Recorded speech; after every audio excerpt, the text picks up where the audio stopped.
Hi everyone, I'm Dr. Bahador, and today we're going to be going over the basic 8 measurements. So I'm going to start off using the smaller calipers.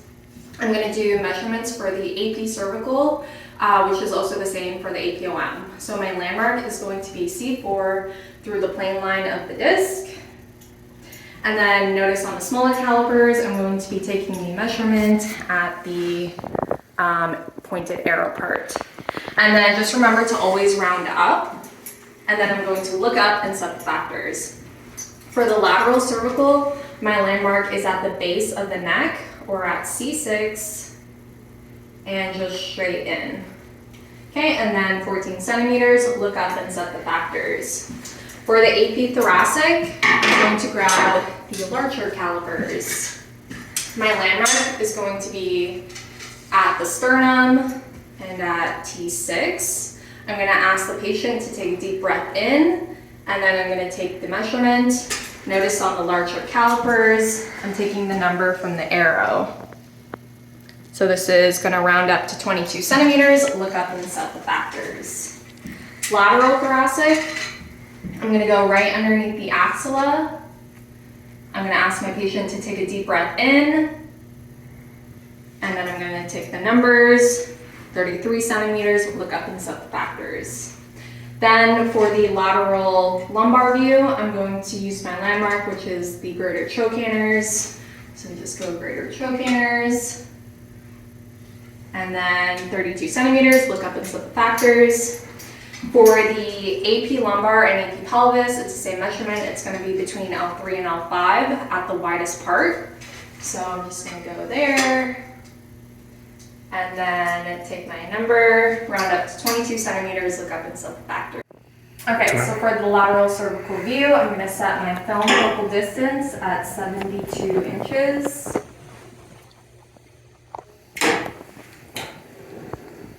I'm going to set the film size at a 10 by 8, and I'm using the 72 inch.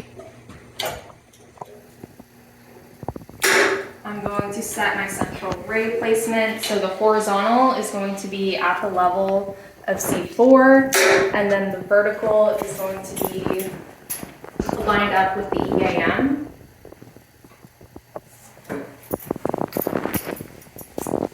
And since the top of the light doesn't reach the patient's top of the ear, I'm going to bring my film size out to a 12 by 10. And then now I'm going to collimate top of the light, top of the ear, and then make sure the vertical part is outside of the patient's orbits. And for this one, there was no tube tilt. I'm going to come over here, make sure my patient's shoulder is touching the grid. I'm going to set the grid cabinet to match with the central ray. And then I'm going to put the marker, patient's right side is touching, so I'm going to put the right marker within the light. Just make sure at least the R is in the light. And then breathing instructions, take a deep breath in, breathe all the way out, hold, don't breathe, don't move, take the film, and that's your lateral cervical view. Okay, so for the setup for the APOM, I'm going to have my film focal distance at 40 inches. For the tube tilt, I'm going to keep it at 0, and then if I don't get the anatomy in the shot, I'm going to add a 5-degree tube tilt. My film size is going to be a 10 by 8 or an 8 by 10 in portrait mode. And then for this one, I'm going to collimate to a 5 by 8.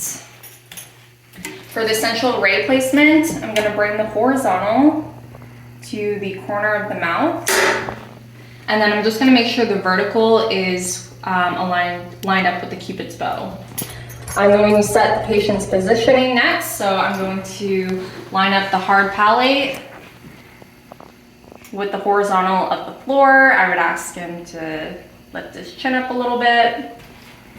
I'm going to just double check that the corner, that the horizontal rays corner of the mouth through the mastoid.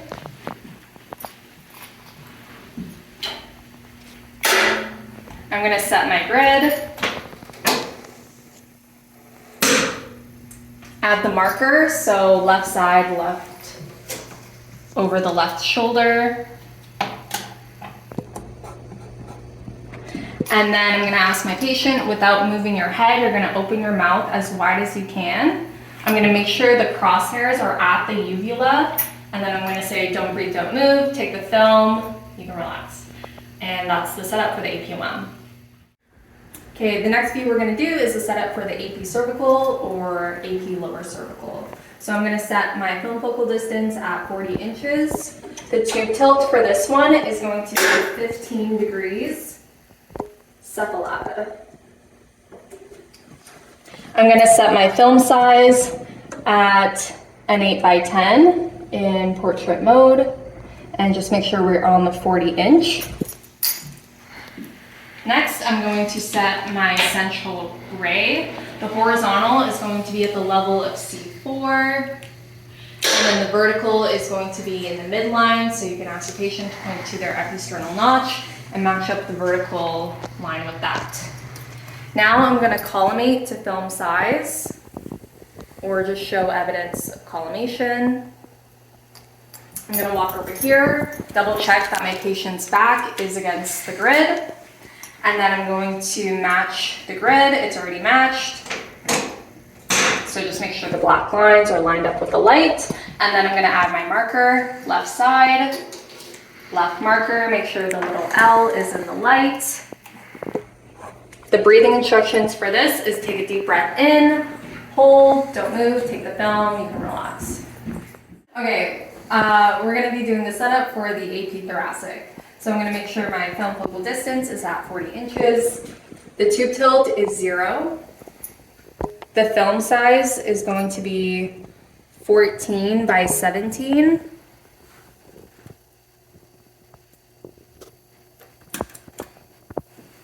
And I'm on the 40-inch.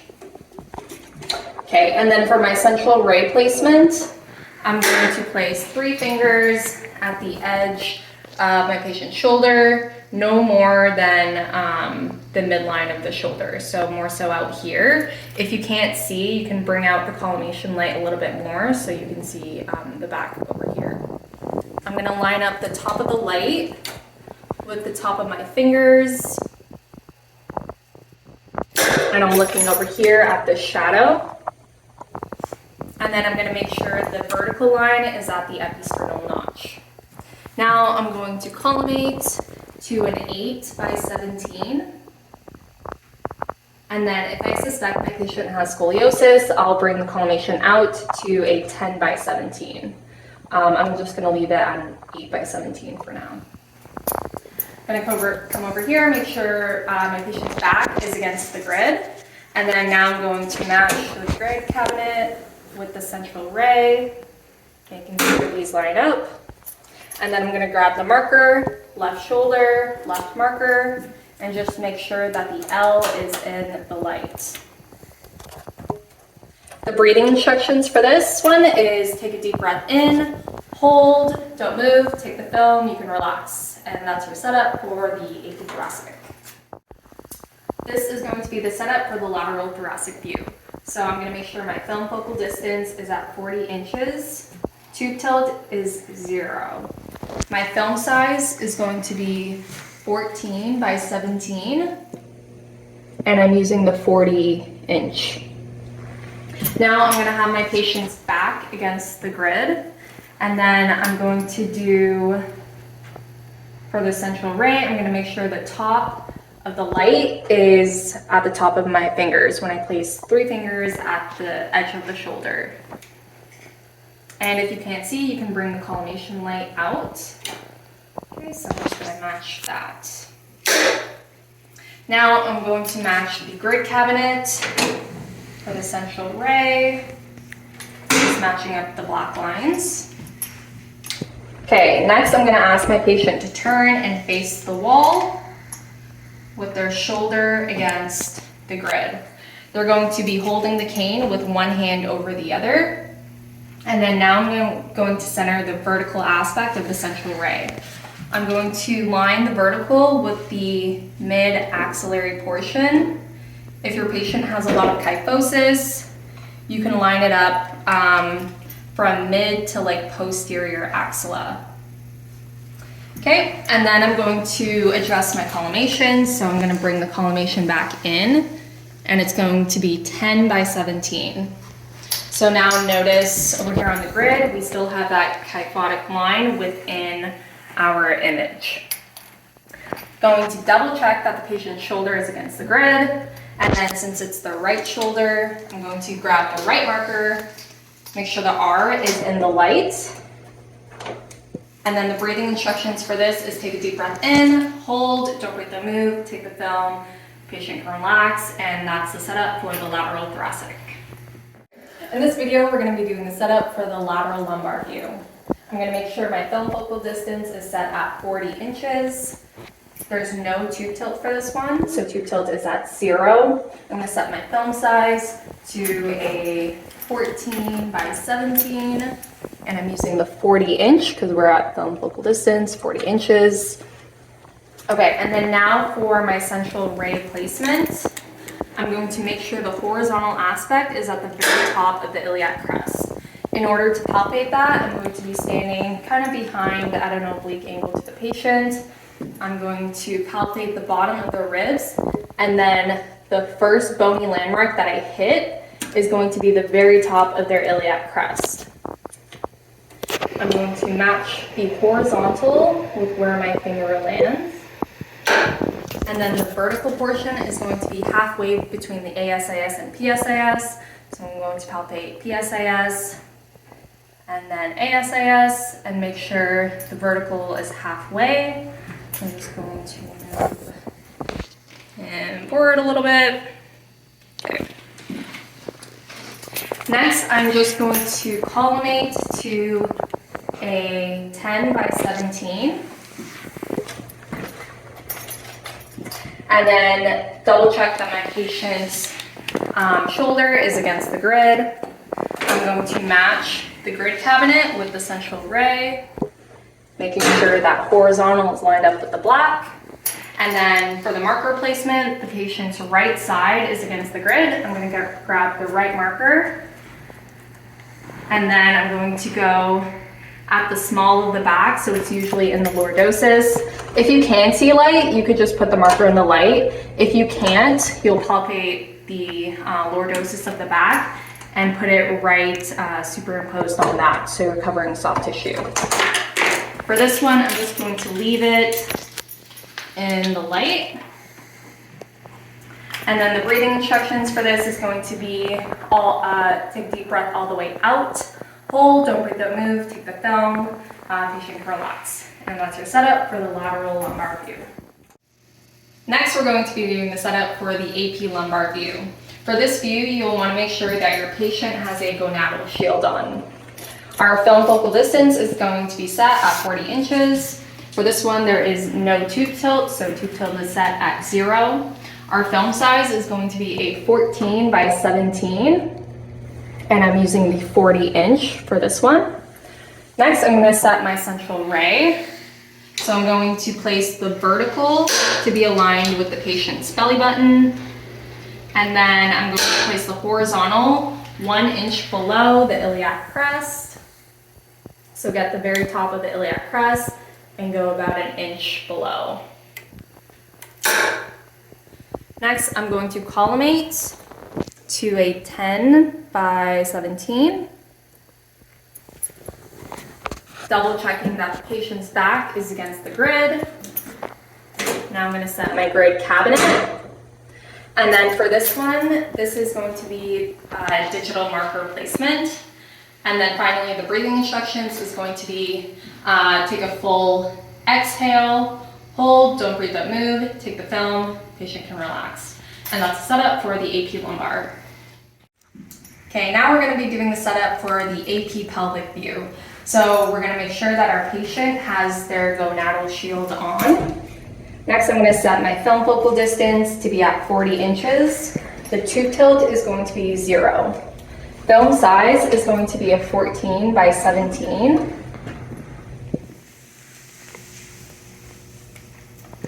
Okay, and then I'm going to set my central ray. So the horizontal part is going to be at the ASIS.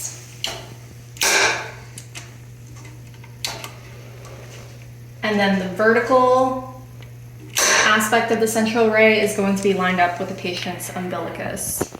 Next, I'm going to collimate to film size.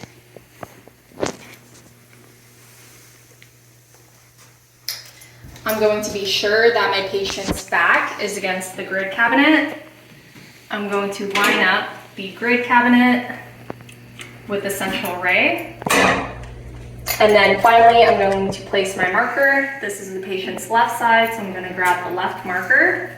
In order to place it, if you do have light, once you've collimated, you can put the marker in the light. If you do not have any light and can't see any part of the grid cabinet, you're going to palpate the patient's iliac crest and then place the marker right above the iliac crest. Here, since I have the light, I'm going to just place the marker in the light. And then the breathing instructions for this is breathe all the way out, hold, don't breathe, don't move, take the film, patient can relax. And that's your setup for the AP pelvis.